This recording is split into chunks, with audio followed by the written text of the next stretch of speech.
Começamos agora mais um programa Contra a Capa. Pois é, esse espaço que temos aqui para poder receber escritoras, escritores mineiros ou que têm uma forte ligação com Minas para falarem da sua vida, da sua obra. Eu sou tio Flávio e vou ficar aqui com você conduzindo essa conversa, que hoje recebe aqui no estúdio o Michael Maia. Michael, seja muito bem-vindo ao nosso programa Contra a Capa, que a gente fala de literatura e que vai dar esse espaço para você falar sobre a sua obra. Obrigado, tio Flávio. Olá, todo mundo. É um prazer estar aqui. Pois é. Antes da gente começar a falar sobre o currículo dele e entrar mais especificamente também na obra, eu queria falar para vocês que vocês podem, nos seguir, nos acompanhar justamente no portal do Hoje em Dia, Jornal Hoje em Dia, e também no canal 12 da NET, que a TV promove. Mas a gente também está na rádio web Hoje em Dia e nas rádios Alvorada FM e Difusora AM de Salinas, Gorutubana de Janaúba, Rádio Cidade FM de Corinto e a Rádio Eldorado de Sete Lagoas. Ou seja, você pode nos assistir e também nos ouvir em diversos meios. Bom, Michael Maia, esse nome é muito forte, né? Michael Maia. Ele é formado em jornalismo pela Universidade Federal de Viçosa. Já perambulou pelas áreas do audiovisual, do marketing e comércio exterior. Para fugir da rotina de trabalho administrativo, consome a arte e a literatura que abordam as diversas questões humanas.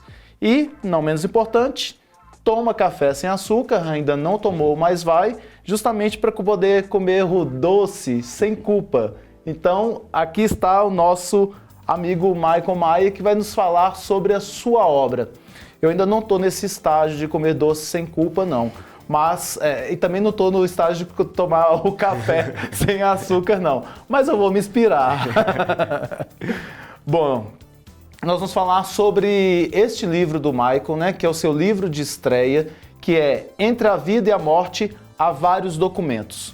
Michael, tanto o título quanto a capa são extremamente instigantes, mas eu queria que você falasse primeiro para a gente sobre a história desse livro. Ele é um livro distópico, né? Ele é um livro que você vai criando as histórias de um mundo não real. E que histórias são essas? Ou que história é essa? Ótimo, Flávio. O que acontece?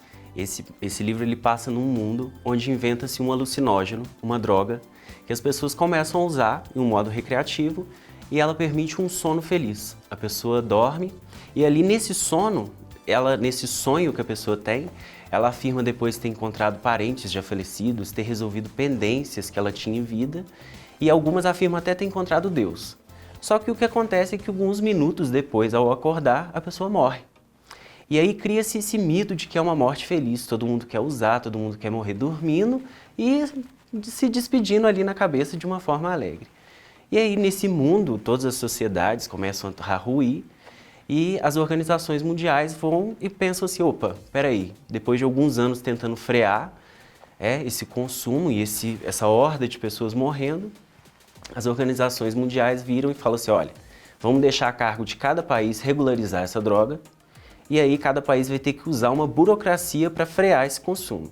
E aí a gente narra então no Entre a Vida, um país onde tem um governo que ele permite dar essa droga à população, mas para as pessoas adquirirem esse sono feliz, elas precisam fazer parte de um procedimento. Como se fosse, eu falo isso brincando, mas como se fosse, eu quero aposentar, mas eu vou lá no INSS, vou tentar aposentar. Me inscrevo, preencho toda a papelada e vamos esperar o sistema do computador definir o que é ao longo dos meses. Então a história ela passa 50 anos depois desse processo de que aparece essa droga neste país fictício e nós acompanhamos a história do Antônio, que é um servidor público do governo que recebe essas aplicações e é um servidor público que está ali digitando, passando as informações de paciente tal, tudo passando e que confia nesse sistema que está definindo quem merece morrer feliz e quem não. E para contrapor a gente tem a irmã do Antônio, que é a Luzia, uma professora de sociologia e militante contra esse sistema que está definindo quem merece morrer, quem não merece. E aí eu trabalho muito essas questões individuais e como que as questões individuais implicam as pessoas ao redor E também falo do controle dos corpos pelo governo, o que o governo tem, o que não tem a fazer e como que implica também uma decisão governamental numa sociedade. As pessoas sabem, já sabem então, no início da droga, a pessoa já sabia que havia a morte depois. Isso. Sempre souberam. O que acontece é que eu não falo o que é o depois. As pessoas já só acontece que a droga funciona na cabeça delas. Sei. Eles fazem uma análise no cérebro lá, uma coisa bem rápida, eu explico com os médicos falando, poxa, a pessoa está tendo um sonho e parece que ela está gostando. E aí ela acaba morrendo, né? E aí nunca eu falo o que acontece depois, mas que as pessoas querem experimentar, elas querem morrer felizes, ela quer ter um sonho de se despedindo na cabeça dela, encontrando com pessoas que já faleceram, encontrando com parentes, e aí a pessoa morre e começa a criar esse mito, poxa, eu quero morrer feliz também. E aí o governo fala, não, peraí, vamos regularizar, mas para isso tem que preencher uma papelada, tem que enfrentar uma fila. Sempre tem burocracia, sempre né? tem uma Até burocracia. No mundo distópico. Exatamente. Ou seja, a distopia também é burocrática. Exatamente. Mas quando a gente fala sobre esse assunto, quando você traz esse assunto, você vai mexendo em algumas feridas da nossa própria sociedade. Exato, né? porque... A gente fala da morte, que é uma coisa que hoje a gente tem muitos autores que falam, que tratam, muita gente em redes sociais que trazem, mas parece que a gente nunca está preparado para a morte ou para falar dela, né? A gente vive uma cultura, e ainda mais em Minas, né? Que a gente chega no domingo em casa, no almoço de família, e minha mãe, isso é um caso real, entrega um cartãozinho da funerária para todos os filhos, e aí as pessoas começam a falar, não vamos falar disso não, que isso atrai, né? Essas coisas já são... A morte já é um tabu. Isso. Mas você vem falando de uma morte assistida, né? Para chegar nessa... Você não usa esse termo lá, né? Morte assistida ou usa? Eu não uso esse termo. Eu chego a falar de suicídio coletivo, chego a falar com base nos estudos que eu tive previamente antes de passar para a narrativa. Pois é, mas aí você entra numa coisa similar à eutanásia. Exatamente. Né? Que a gente tem falado muito hoje em dia, que tem um filme chamado O Caderno de Tommy, não sei se você assistiu, que foi uma história real que aconteceu lá em Buenos Aires e que é um assunto muito polêmico, né? Por que buscar esse assunto? Olha, a gente gosta de polêmica, lógico. Com certeza. E assim, eu já quero desmistificar isso, que eu não sou uma pessoa que gosta de morte, eu inclusive tenho muito medo de falar, assim, é um medo mesmo. Talvez esse livro seja para você também, exatamente, né? Pra poder enfrentar foi um ela processo de pouquinho. cura e ainda tenho muito medo, né? Dei uma melhorada. Mas o que acontece? Quando eu comecei a pesquisar, eu tive a ideia do livro, né? Cheguei a escrever num bloco de notas mesmo, estava num ônibus viajando e falei, poxa, imagina isso e tal. Escrevi e falei assim, não, agora eu quero pesquisar. Então eu estudei muito sobre suicídio coletivo e eu trabalhei a morte em um âmbito coletivo. Como que a morte, ela traz certos impactos em uma maneira coletiva. E quando você fala sobre um trauma coletivo, a gente tem, assim, estudos de anos atrás que pegaram pós-guerra, que pegaram pós-pandemias, que estudam que sempre acaba tendo quase os mesmos efeitos nesses grupos de pessoas que passam pelo mesmo tipo de luto. Porque tem uma similaridade de pensar que, poxa, meu parente morreu dessa maneira, o seu também morreu, e o que acontece, eles foram estudando e definindo o que acontecia. Quando eu trabalho a morte, e aí já quando eu comecei na parte da pesquisa, eu estudei muito e eu acabei revisitei um livro do José Saramago, que chama As Intermitências da Morte, e ele trabalha em um mundo fictício, onde a morte para de trabalhar. Nesse país fictício que ele inventa, ninguém mais morre. O que é um estado, assim, de euforia de todo mundo, que, que legal, não posso mais morrer. Só que acaba virando um caso de calamidade também, que as pessoas acabam ficando em leitos de hospitais, as funerárias começam a quebrar e começam a fazer velório de cachorro, de gato, porque não tem mais o que fazer. Tem que inventar, né? Exatamente. Porque ninguém mais morre. Exatamente. Ele é um dos poucos que começou a trabalhar a morte de uma maneira coletiva, da gente pensar que, poxa, faz parte mesmo, o fim é inerente mesmo. Mas a gente pensar que ela tem um efeito religioso, econômico e social, isso faz a gente pensar que a sociedade, poxa, a gente está movimentando e mesmo que todo mundo tenha esse medo, tem essa mistificação da morte, como que vai ser o fim, isso acaba aproximando todo mundo, que deixa o luto um pouco mais apaziguável, né? A filosofia fala muito sobre a morte que dá sentido à vida, né? Exato. Tem um autor, Francesco Petrarca, que ele é um italiano, que ele tem um poema, eu li isso no livro de um psiquiatra, Contardo Caligares, que esse poema ele fala, no iniciozinho, os poemas não têm títulos, e aí ele fala que uma boa morte dá sentido a toda uma vida. E aí o que seria uma boa morte? Né? Porque o que é boa morte? O que é boa vida para um? O que é boa morte para outro? E aí ele vai falando que no decorrer do processo que uma boa morte é você morrer apaixonado. É quando você morre apaixonado por uma causa que você lutou, por um legado que você deixou, por algo que você fez, ou por pessoas mesmo, né? Não é uma paixão que não se separa, mas é uma paixão de ter concluído uma etapa. É muito difícil, né? Porque na literatura é fácil, no poema é fácil, mas como que a gente despede das pessoas que a gente ama? E o que leva as pessoas a olharem para si próprias e a falarem, não quero mais viver? E aí você tem uma droga que te dá a possibilidade de ser feliz antes do último ato, né? Nesses estudos que você fez, o que você traz sobre a eutanásia? Ou o que você descobriu sobre a eutanásia? Porque a gente está falando muito sobre isso hoje, né? Agora, especificamente no momento que a gente tem uma pessoa que está buscando um suicídio assistido, né? Por causa de uma dor muito forte que ela tem. O que é mais interessante nesses temas da eutanásia, do suicídio assistido, né, da morte assistida, é que a eutanásia sempre é quando tem uma terceira pessoa, né, que está ali para definir, um médico, um familiar, e a morte assistida é quando a própria pessoa está ali, eu quero coisar. É engraçado porque alguns países permitem um e proíbem o outro. Quando eu comecei a pesquisar e comecei a pensar, poxa, é isso, o meu livro é sobre isso, então tem que estar a par, tem que estar à frente desse assunto, tem que entender o que está acontecendo. A comunidade médica, alguns médicos que são contra esse tipo de finamento, a gente pode dizer assim, eles afirmam que a gente tem que olhar muito pelo social e definir que cada caso é um caso. O caso de uma pessoa que está passando por uma situação, é um caso que vai ser analisado de acordo com a situação que ela está vivendo. Porque começa a criar um certo discurso na sociedade que, isso deveria ser liberado no mundo todo, isso deveria, cada um sabe de si. Exatamente, cada um sabe de si. Mas quando a gente trata de sociedade, e isso até de acordo com a Organização Mundial da Saúde, ser saudável não é só a pessoa estar livre de doença. A pessoa tem que estar ali com um bem-estar social e mental.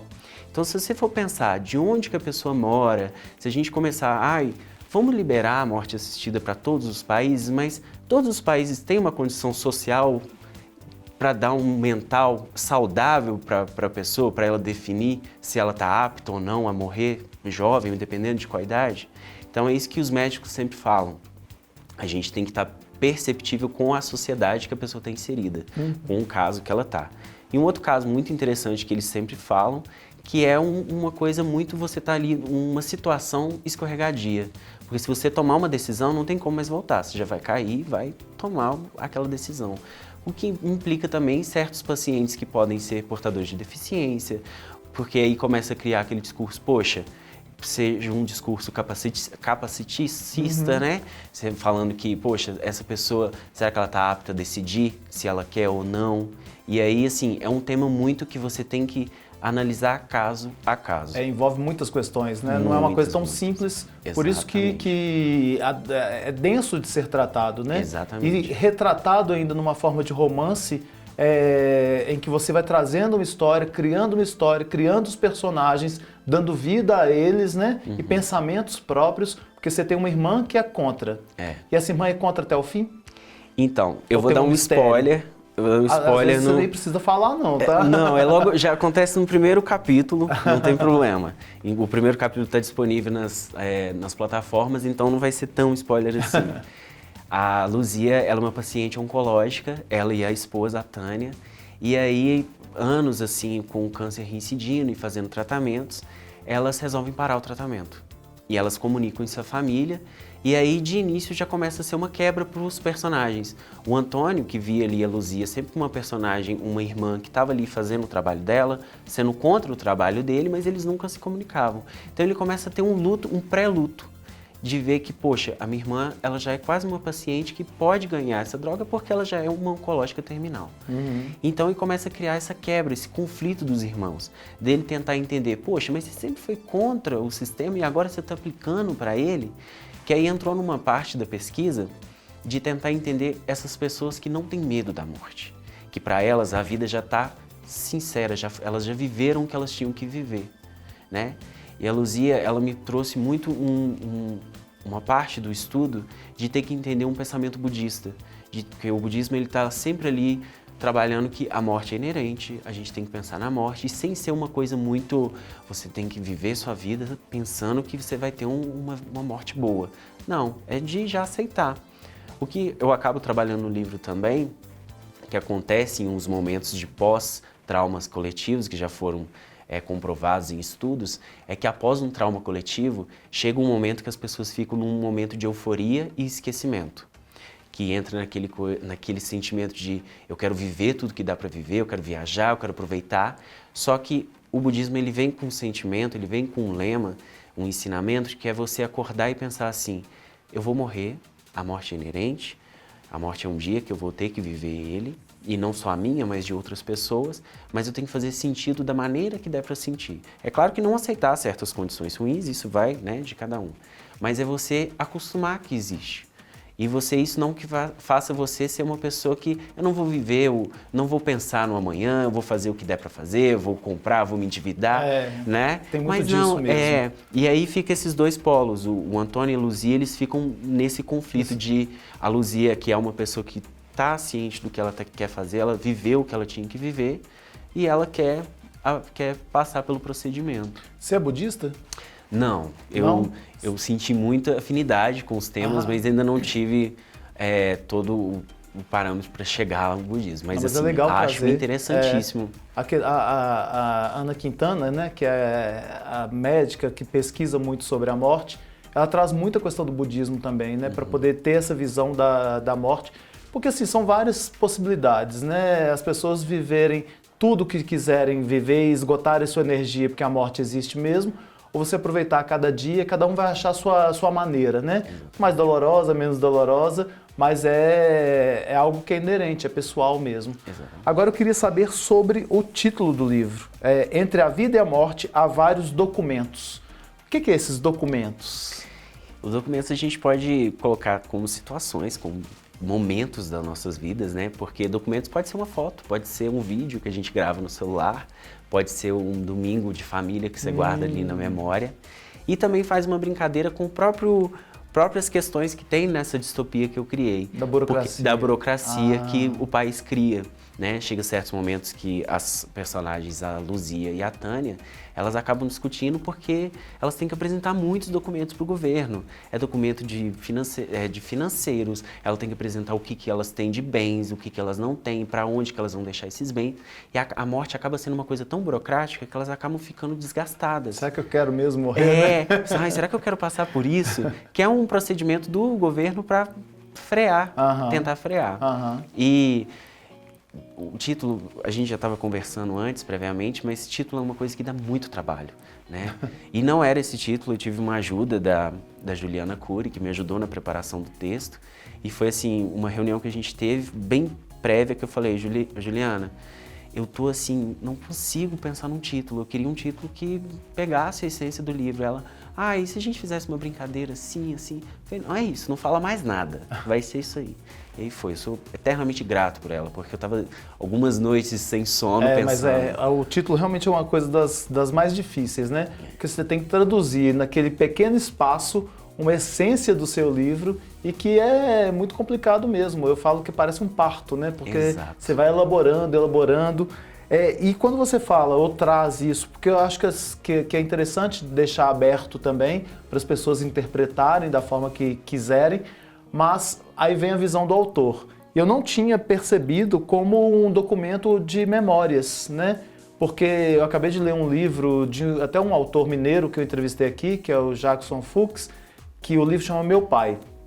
E ele escreveu com o pai dele não tem memórias do pai, eles são judeus, o pai veio fugindo da questão, né, da guerra, do nazismo, e aí ele fala muito sobre essa questão de que famílias não têm memórias para poder passar, então vive-se um silêncio que dói.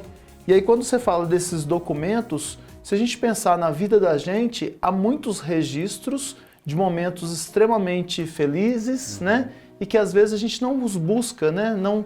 Então essa questão da memória afetiva está aqui também. Exatamente.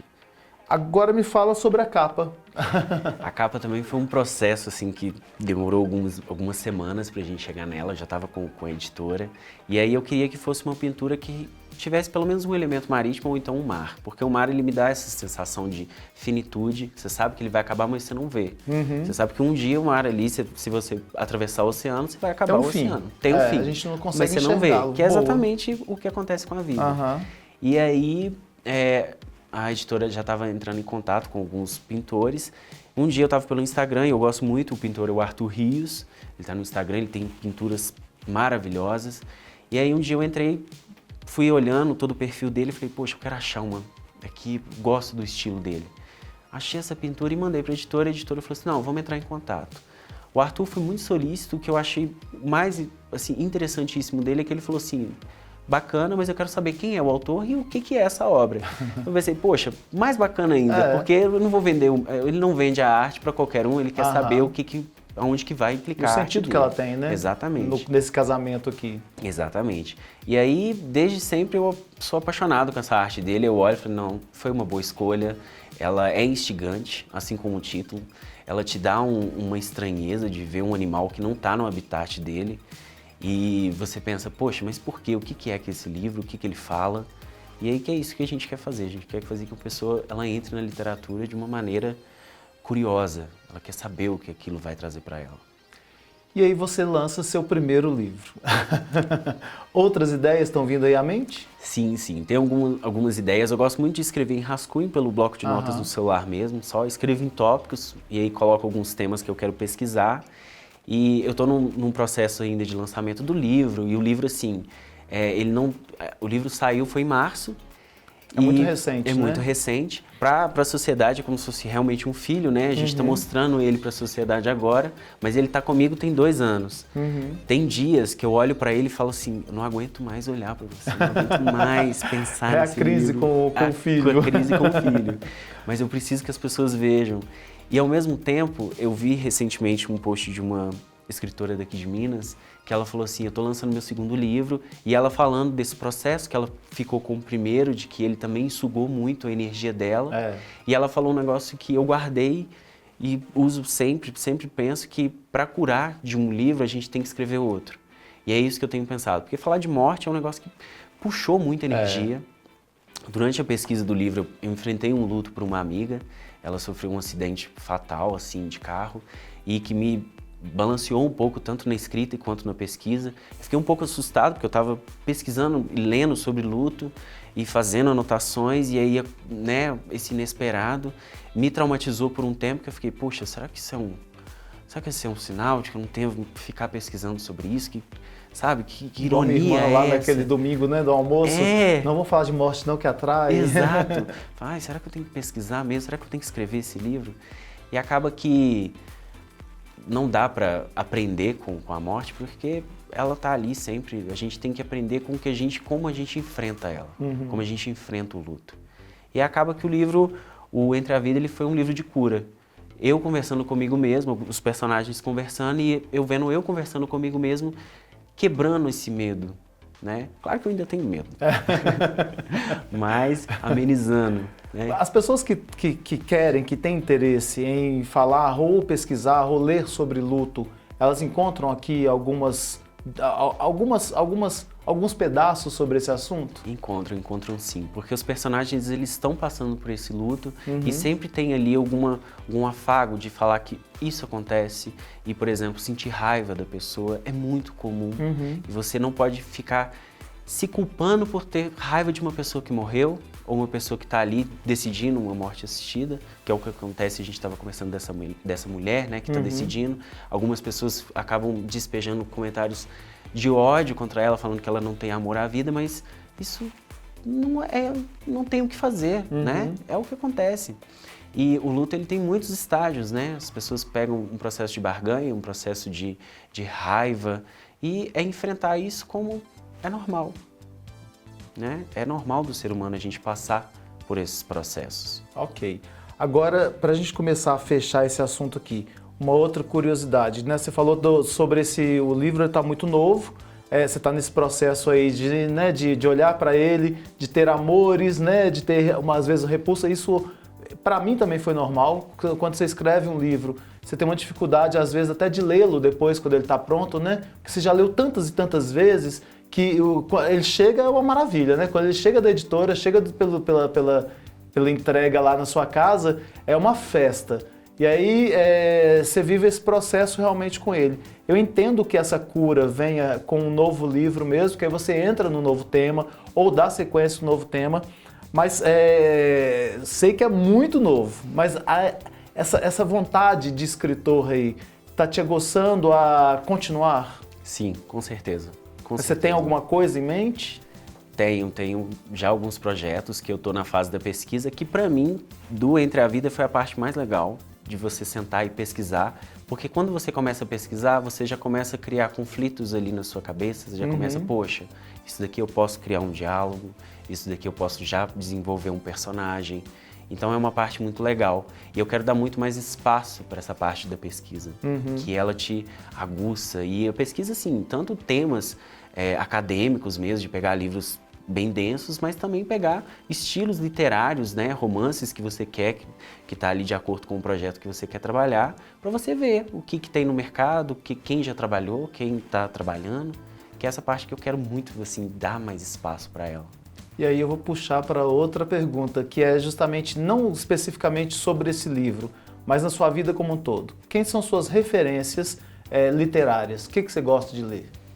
Olha, eu tenho, assim, o José Saramago, eu gosto muito do jeito que ele escreve, que é denso, é bem complicado, não é um livro que você vai sentar e ler de uma vez ou vai ficar pouco tempo absorvendo. Você até falou sobre um livro dele, mas tem aquele Ensaio sobre a Cegueira. Exatamente. Que ele é interessante sobre essa questão da coletividade também, né? As pessoas elas vão tendo uma cegueira branca, que é falado assim, uma doença, e que depois elas se curam.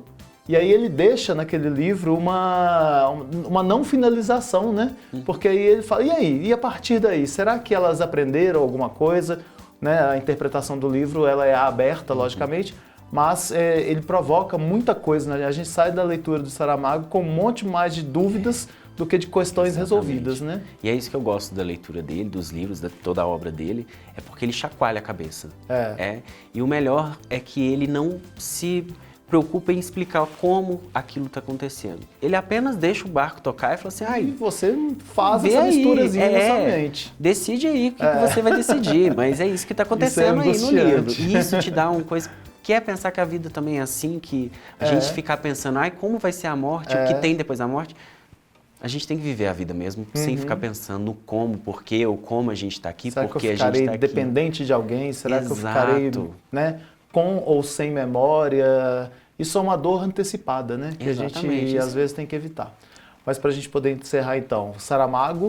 O Saramago, Carlos Drummond de Andrade, eu gosto muito. Eu gosto de poesia, mas às vezes eu me sinto um pouco no preto e branco e a poesia está muito colorida para mim. Eu penso, poxa, eu quero ler mais para instigar. O Machado de Assis foi um que eu voltei agora, que ele voltou, né, popularizou e achei fantástico, inclusive. Tem alguns autores que eu estou lendo, o James Baldwin, que é norte-americano. Muito legal. A história dele tem que ser conhecida, né? Exatamente. Mais conhecida. É sensacional. Todos os livros dele são, assim, é uma obra completa. E tem alguns que, inclusive autores mineiros que eu estou comprando ali, estou colocando na lista. E agora que eu estou entrando no mercado editorial, o que é melhor é que a minha lista de leitura ela vai só aumentando. E isso é sensacional, porque sempre alguém que fala assim, o seu livro me lembrou isso. O seu livro me lembrou aquele, ou então você está pesquisando sobre isso, leia sobre esse, leia este, leia aquilo. E vai só aumentando. Te mandando para vários lugares. E vai vários lugares. Eu estou só aumentando e isso é sensacional para mim, isso é o melhor. Eu vou te falar uma coisa que eu fiz um pacto com Deus, um pacto divino, que é o seguinte, eu só posso morrer depois que ler todos os livros que eu tenho para ler. Por isso que eu compro 2, 3 a cada dia, né? Mas não é isso, é brincadeira, eu não tenho essa relação com a morte, não. Ô, Michael, obrigado pela sua participação aqui, obrigado pela obra que você traz para a gente de reflexão e de aprimoramento mesmo da nossa mentalidade de pensar sobre aquilo que a gente não quer encarar, mas que é necessário falar sobre ela. Exatamente. É um prazer, Gil Flávio. E antes de encerrar, como te acha? Você me acha no Instagram, Maicud, M-A-I-C-U-D. Então, ótimo. Bom, a gente vai ficando por aqui neste episódio. Espero vocês nos próximos aqui do Contra a Capa. Até lá!